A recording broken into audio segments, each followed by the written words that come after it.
I am Randy Marks for Soulful Living. If you've ever felt a quiet void within, as though part of you is slipping away, then this episode of Soulful Living is for you.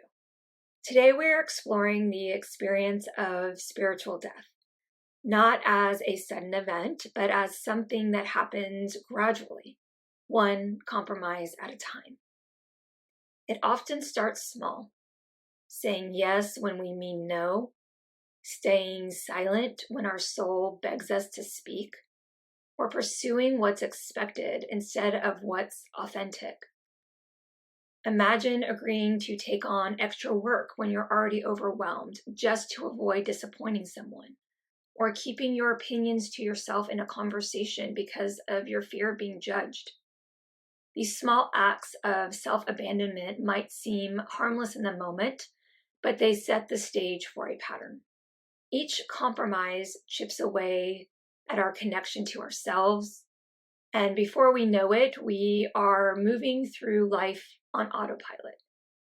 This might look like going through your daily routine without presence or intention, waking up, working, and interacting with others without truly engaging.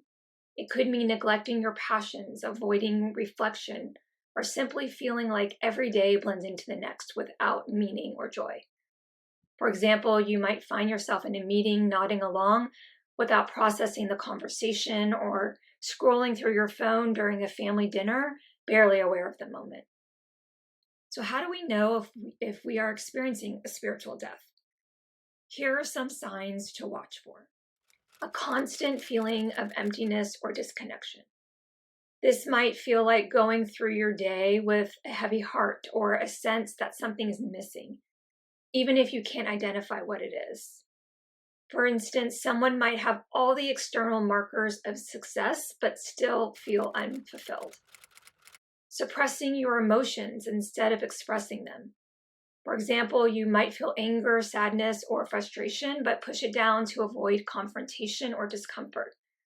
This could look like forcing a smile during a stressful moment instead of addressing your feelings. Prioritizing others' expectations over your own truth.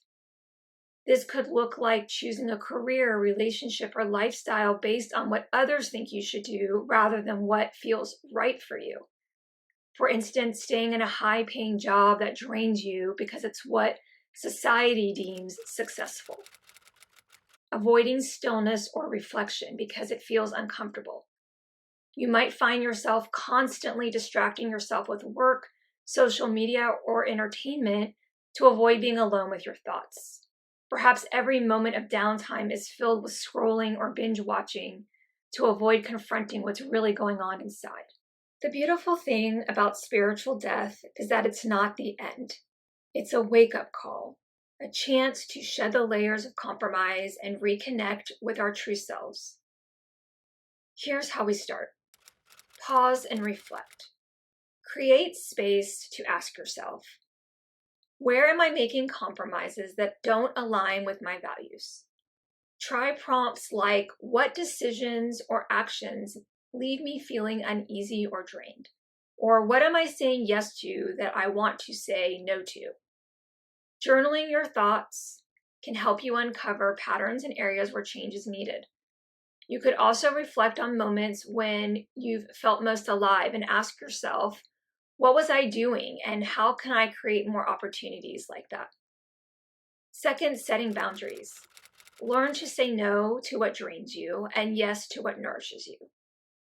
Third, reconnect with joy. Revisit activities, people, or practices that make you feel alive. This could include reconnecting with a hobby you loved as a child, such as painting or playing an instrument. It might mean spending time in nature, calling a close friend for a heartfelt conversation, practicing mindfulness exercises like yoga or meditation, learning a new dance style, starting a small garden, or joining a local book club.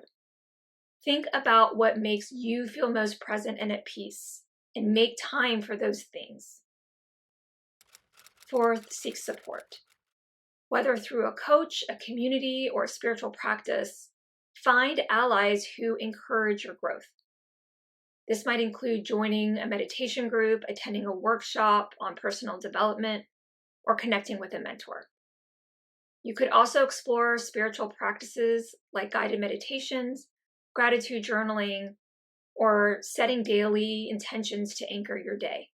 These practices create a framework for growth and self-discovery. So, why does all of this matter? Because we only get this one life.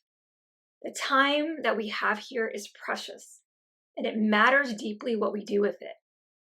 Each day, we're given this opportunity to align our actions, choices, and priorities with what truly matters to us. When we allow spiritual death to creep in, we risk living a life that doesn't feel like our own, a life spent disconnected from our essence and potential. Reclaiming our light and purpose isn't just about personal fulfillment. It's about the impact we have on those around us. When we live in alignment with our deepest truths and values, we inspire others to do the same. Imagine a world where each of us contributes our unique energy, creativity, and love fully.